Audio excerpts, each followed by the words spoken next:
A plant-based diet should be the default option, with animal products as an alternative, not the other way around.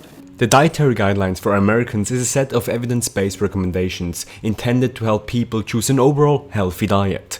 These guidelines that are created every 5 years are not a one-man process though, quite the opposite. There's a governmental committee involved and expert advisors that together create a distinct message to the public in 5 meetings. The second meeting for the Dietary Guidelines is done. In that, 70 of those advisors could each make a 3-minute talk to the government committee. For the first time in history, this got streamed live and published to the public. And trust me, regardless of they all being professionals, there were some funny moments involved. You know, if laughter was the best medicine, then the nutritional guidelines are best practice because they're a joke. The word for today is opportunity. I believe commenter 58 is not present, so we'll move on. Water, in addition to the presence Thank of you for your dairy. comments. I believe commenter 63 is not present, so we'll move on. That blending finely chopped mushrooms with ground meat enhances flavor and nutrition. And then when you do that, you're not liable to upsetting special interests and also rather than getting it Thank you for artificially and your arbitrarily comments. We'll need fast. to move on. Though I'm not here on part of my city, which would probably ask you to replace the milk recommendation with beer. Therapeutic levels have less students asking Thank you for more your foods. comments. Thank you. Commenter Repeat the same 29, mistakes please. of the past. Streaming this meeting online is a huge step in transparency and creating better food guidelines for 2020. But why are the guidelines important in the first place? Good question, mate. Good question. Let's take Dr. G's word for it. 1964 was the peak year of smoking in the U.S. before declining basically every year since. What happened in 1964? The science hadn't changed. We have studies going back to the 30s linking lung cancer to smoking. What changed is the Surgeon General's report. Just this public acknowledgement by the powers that be of this link between smoking and cancer. You now have this mantle to make a difference by just informing the American public about the risk of cancer with processed meat. Godspeed. Also, China is using the dietary guidelines to reduce meat consumption by 2030 by 50%. This is massive, as China will be the biggest meat consumer in the future if we don't change something. The Guardian reported China is working on reducing meat consumption 50% by 2030 through dietary guidelines to improve public health. Needless to say, the dietary guidelines are drastically important in influencing the dietary choices of the general public. Today you will learn how high the chances are that the guidelines will be plant-based a year from now and why it's a very tough decision to make for the government.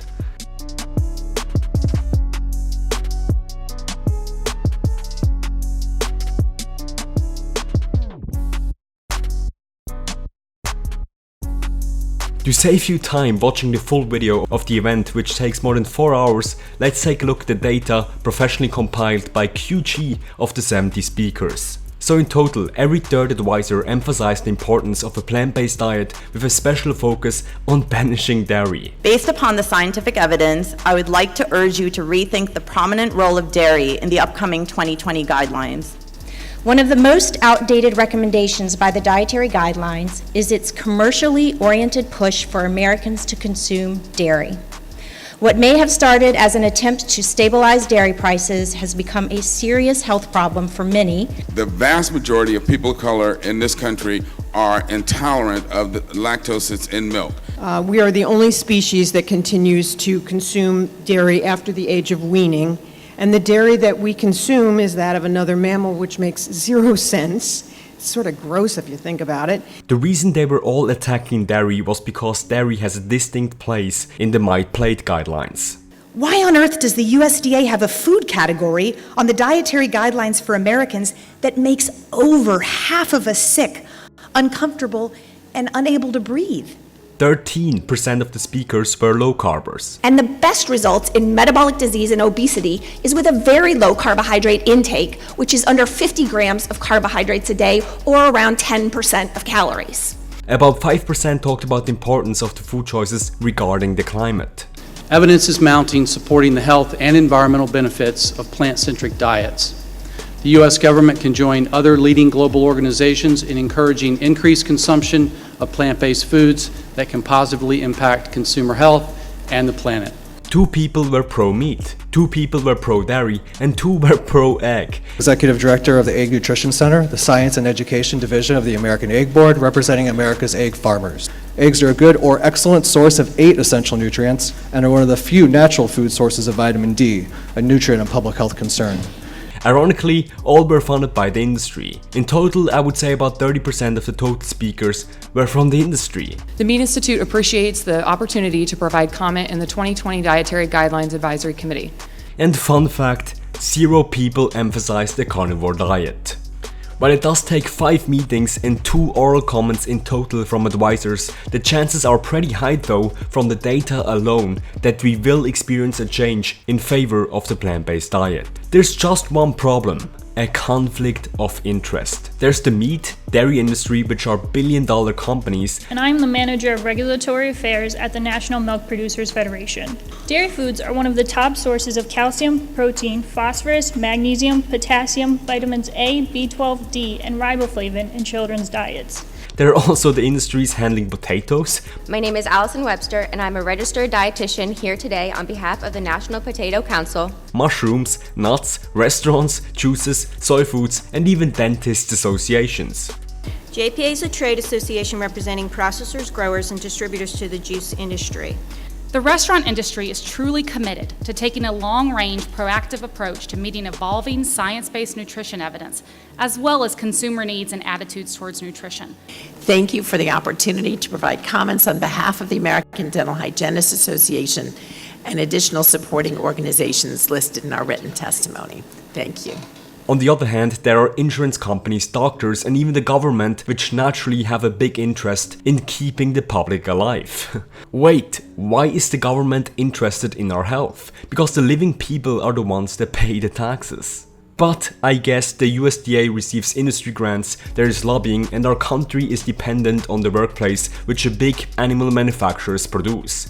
Tyson Foods alone, a meat manufacturer, employs more than 100,000 people. Number 3. The future of the dietary guidelines. The streaming of this video meeting shows us that the future of the dietary guidelines will be more transparent and objective. For implementing what has become the most transparent dietary guidelines process yet. With limited time and resources, you have done a tremendous job. But we shouldn't hope or even count on big steps from our government regarding nutrition. I think the dietary guidelines of 2020 will realistically move into a plant-based direction, but not extremely. It probably will go close to the guidelines of Harvard, which replace dairy with water, or the guidelines of Canada, which don't talk about dairy or meat at all. But see, I personally think this is not what we need. More diligence for facts and scrutiny against the pressures of industry is needed. Regarding nutrition, we are facing a chicken and the egg problem. On one hand, our government doesn't want to make a big announcement regarding plant-based diets in fear of the industry repercussions. I guess what we're saying is portion balance means everything in moderation. We welcome the opportunity to work with you in the future, and thank you so much for holding this meeting. The committee also fears that quote-unquote extreme advice will not be practicable for the general population. On the other hand, if we don't make the change now, we will probably never make it. I mean, most people are looking for this clear and distinct guiding light when it comes to nutrition. And if we aren't motivated enough to change the dietary guidelines for the animals or the planet, at least the children of this nation should be considered, which too often are doomed to consume carcinogens served in school lunches on a daily basis. There's one solution to this chicken and the egg problem. I think at this point in time we need a John F. Kennedy, a person that declares the public vision of going to the moon without knowing all the necessary steps involved.